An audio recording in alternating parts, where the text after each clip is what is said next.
To find live-in help, Alice followed, of course, the instructions of Ariel Boots-Smith, who, although she had never had staff of that ilk in her own home, assured Alice that the procedures were intimately known to her through several of her closest friends.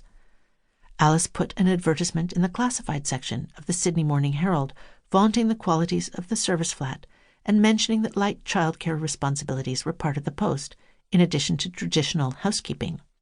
She offered room, board, and small salary commensurate with experience, and then sat back to wait.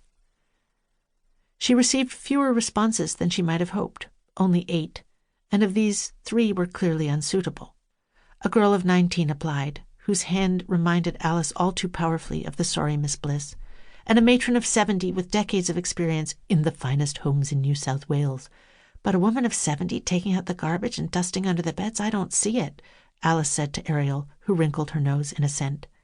And a man applied also, a man of her own age, who noted that he preferred to be called a butler, but that he was eminently capable of any housekeeping duties she might require.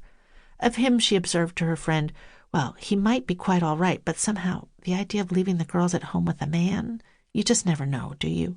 And you can't be too careful, agreed Ariel.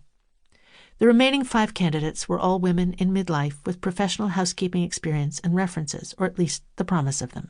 Sterling references, insisted one, a lady by the name of Simone Funk. Alice was determined to interview them all, and figured that, were she still undecided after the interviews, she would offer to the most promising prospects a trial 48 hours, 2 nights in the service flat, 2 days of work, for which they would naturally be properly paid. "You sure about this?" asked Teddy. "What if one of them got it into her head to slit all our throats?" "Teddy, come off it. We're considering hiring any one of them for good. Women don't slit people's throats anyway, or not without just cause."